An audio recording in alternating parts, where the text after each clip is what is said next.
Part 5. Definitely. Wire.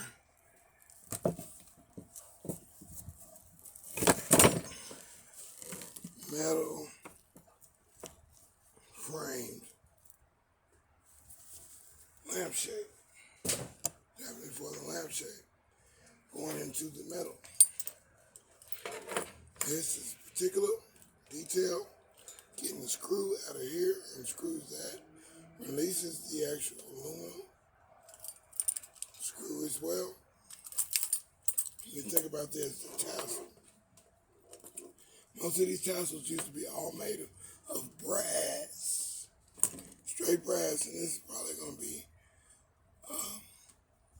metal or die-cast metal. This one was metal.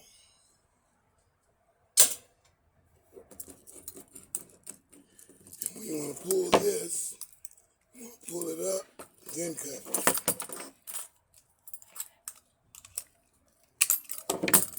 Check that. That is brass.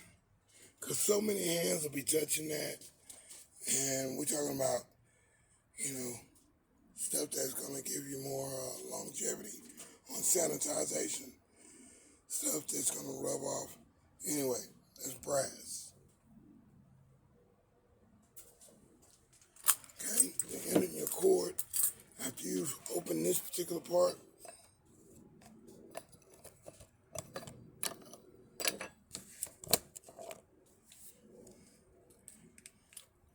Into the screw.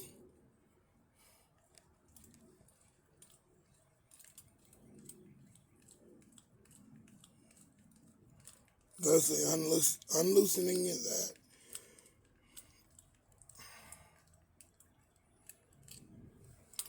Should give you that part. Well, they've got a second part. A set screw.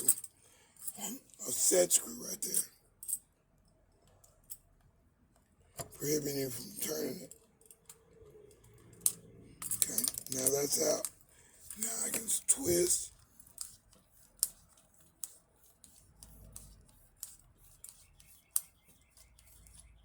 Pull off the top. I want to cut there. Not much recovery right there. That is a little brad right there in the middle. To be meticulous, sometimes I will pull that brass piece out just for brass. But indeed, I'm going to leave it for this particular one. Put it in the rainy day fun. Do it another day.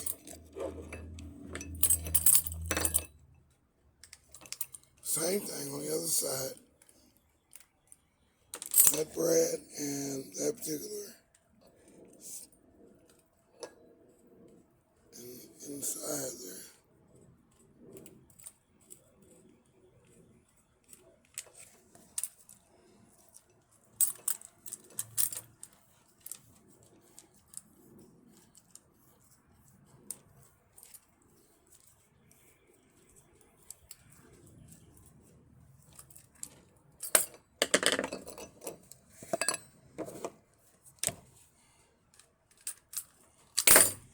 Cut. Rainy day fun. I've got 2 screws there, which shows you just where the wires are going. Short iron.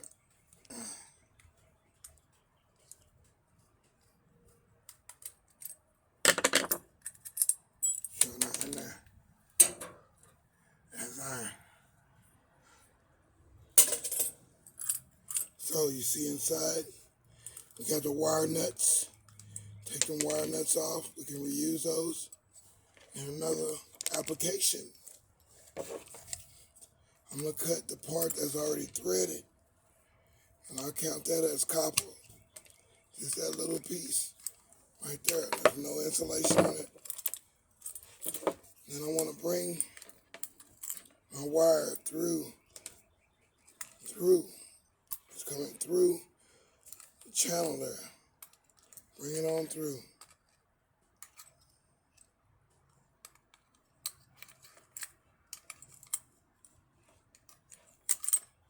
Bring it on through.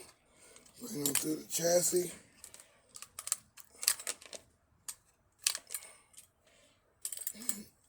bring that through. So therefore we have nothing but metal here. Freed our wires.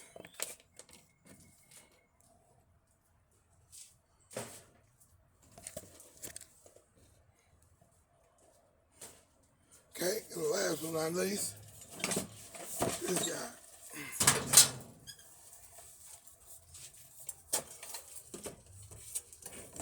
These guys are probably easier to do, kind of more conventional, more popular in the latter years. I'm just cutting the wire here, pulling the wire there.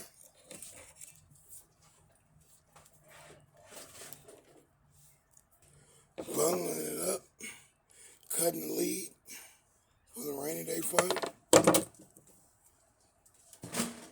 Okay, then we want to take that particular piece off.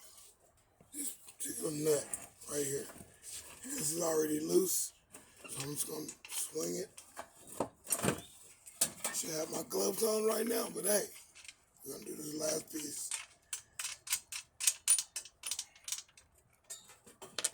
Nut comes off.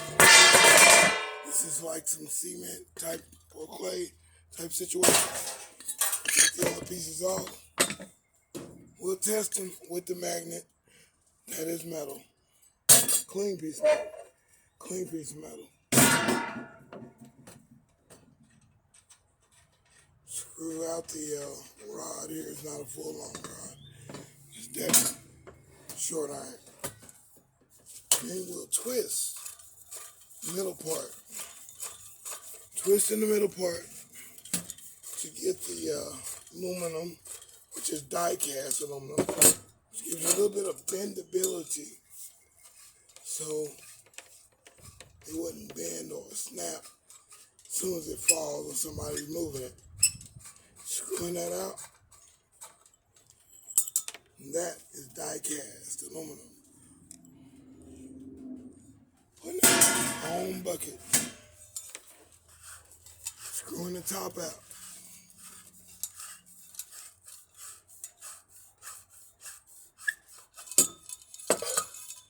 Okay, we got 2 short iron bars.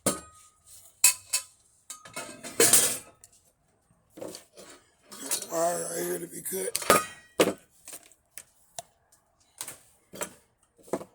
You got this particular piece to keep going. Twist around. Because it ain't nothing but bolts, nuts and bolts right there. And that is the end of this particular series right here. Stuff you didn't know. Stuff ain't nobody else showed you on this one. I gotta be one of the first. And that ain't even the situation. This stuff doesn't belong to landfills. This stuff is not biodegradable. It's just not. And it's just gonna pile up, and we'll find it later on. When a piece of die-cast is broke into the thing, you can either bend it or just shoot it as a regular metal.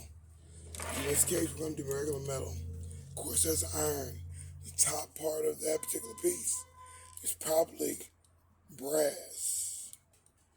It's a very condensed piece.